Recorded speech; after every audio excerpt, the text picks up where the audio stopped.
In a quiet little town, surrounded by open fields and gentle hills, there lived a boy named Ryan. From a very young age, Ryan was known for his intelligence. He understood things faster than most of his classmates, and teachers often said that he had the kind of mind that could achieve anything.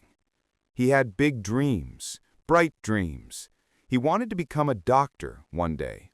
To him, that dream meant everything: the chance to heal, to help, and to make his parents proud. In the beginning, everything looked simple. His path was clear. His goals were shining right in front of him. But as time went on, something inside him began to change. It wasn't laziness, and it wasn't a lack of ambition. It was something deeper, a restless mind that refused to stay still.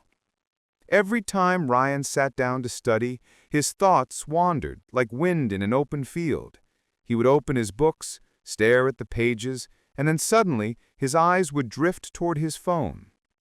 A quick check on social media, a few minutes on videos, a few messages, and before he knew it, the evening would slip away.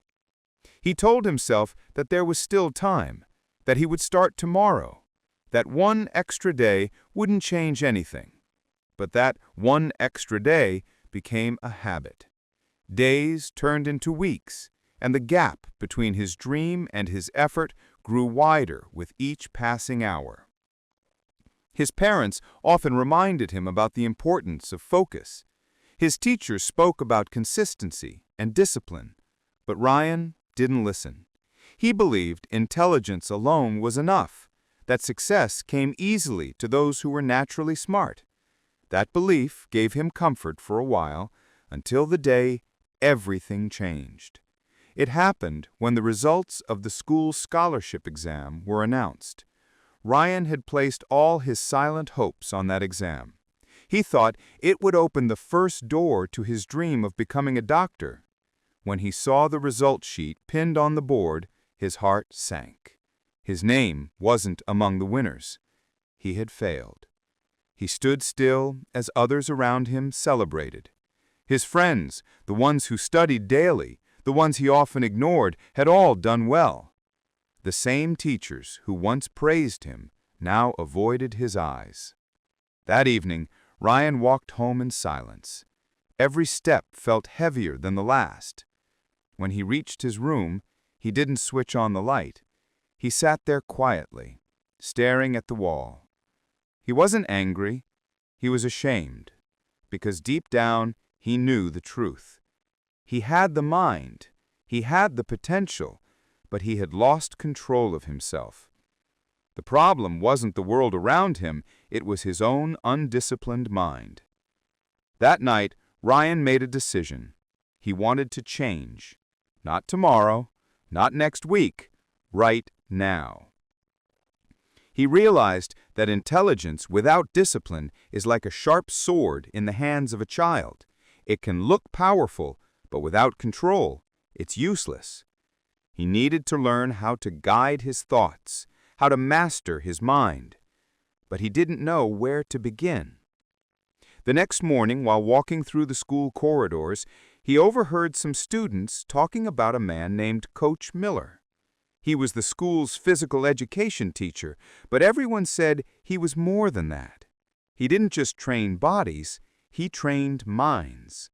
Some said that even the most distracted students had become focused after learning from him. Ryan felt a spark of curiosity. Maybe this was what he needed. He decided to meet him. After classes, he went to the playground. Coach Miller was there, arranging equipment. He was calm, his movements slow and deliberate. Ryan approached him and said softly that he wanted to learn how to focus, that his mind was always wandering, that he didn't know how to control it anymore. The coach listened without interrupting. When Ryan finished, he smiled gently and said, "Come with me."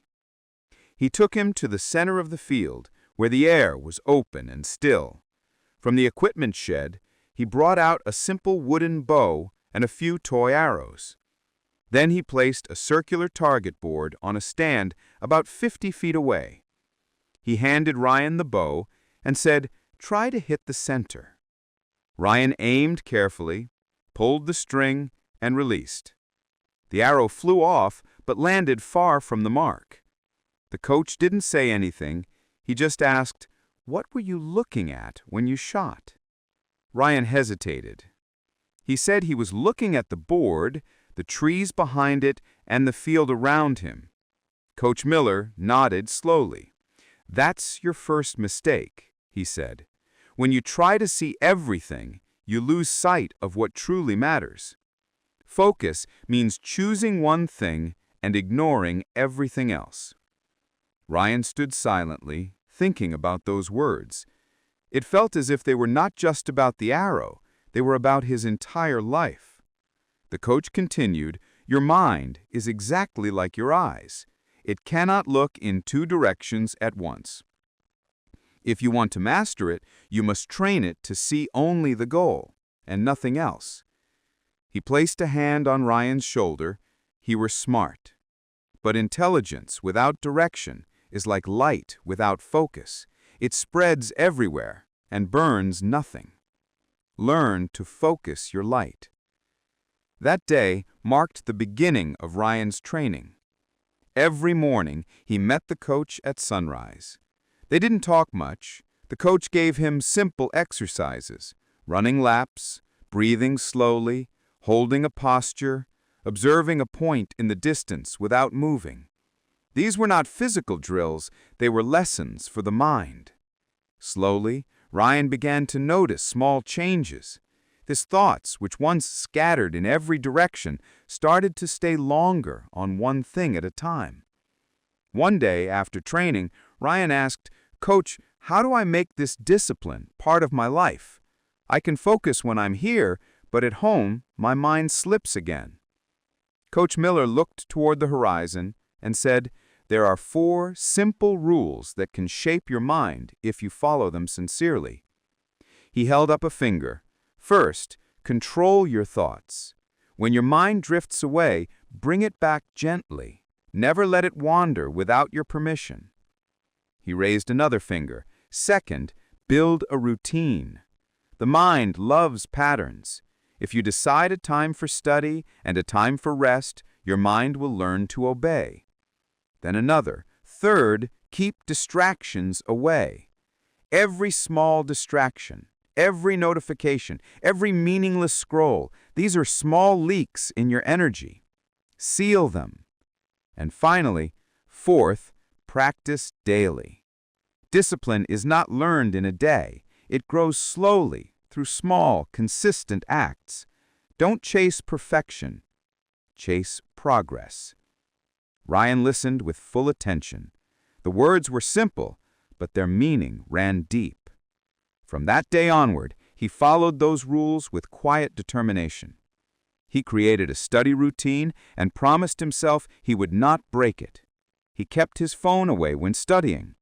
Whenever his mind wandered, he reminded himself of his goal, to become a doctor.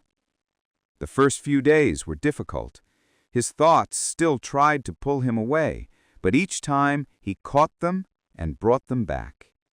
Slowly, the wandering became weaker, and the focus became stronger. Weeks passed, and something remarkable happened. Ryan no longer needed to force himself to study.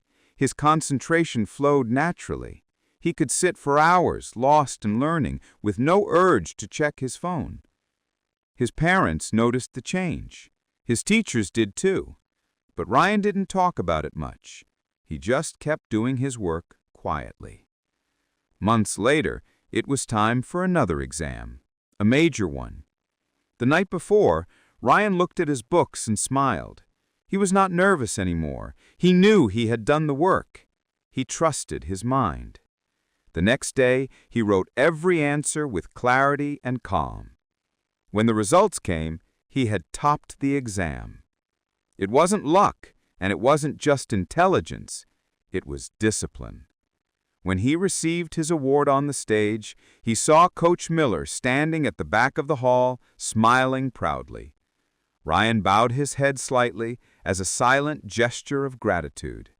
He remembered something the coach had once told him during training. The mind is like a wild horse. If you don't train it, it will drag you wherever it wants. But if you guide it, it will take you exactly where you want to go. Ryan understood the meaning of that line more deeply now than ever before. He realized that discipline wasn't about controlling the world around you, it was about controlling the world within you. The mind that once distracted him had become his greatest strength. As years passed, Ryan continued to live by those lessons. He eventually became a doctor, just as he had dreamed, but more importantly, he became a man of focus, patience, and purpose. People often asked him how he managed to stay so calm under pressure, how he handled endless responsibilities without breaking down. He would smile and say that the answer was simple. He had learned how to train his mind.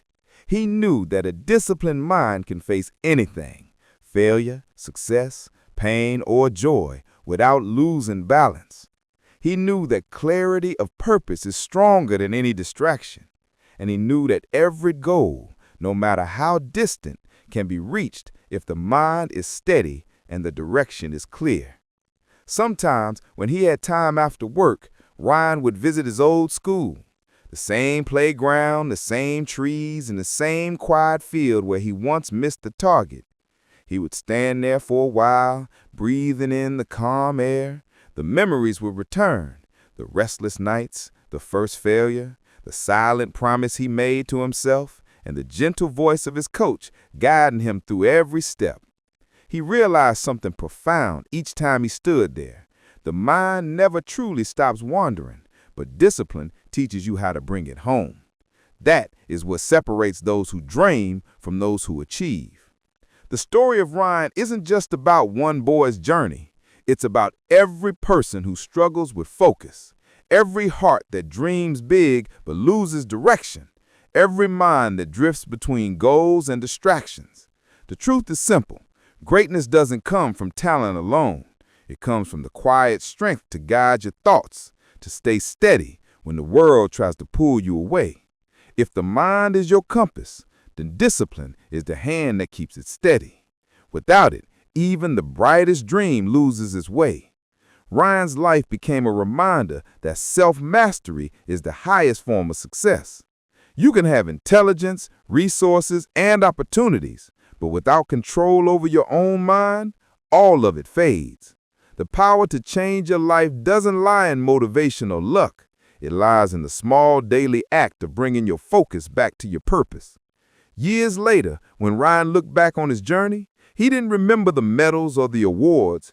He remembered the lessons that shaped him, the quiet mornings of practice, the stillness before every study session, and the voice of his coach saying, "Focus on your target, not on the noise around it." The power of a clear goal is that it simplifies life. It cuts away distractions. It gives meaning to each moment. When the mind knows what it truly wants, every challenge becomes a stepping stone, not a barrier. That's what Ryan learned, and that's what he lived by. In the end, his story wasn't just about becoming a doctor. It was about becoming the master of his own thoughts. It was about discovering that the greatest victory you can ever achieve is over your own undisciplined mind. And somewhere in that quiet little town where his journey began, the playground still stands. The wooden board is long gone, the bow and arrows are just memories now, but the lesson remains in the air. A gentle reminder to everyone who walks by, train your mind and it will lead you to your destiny. Let it wander and it will take you nowhere. The difference between the two paths lies in one simple word: discipline.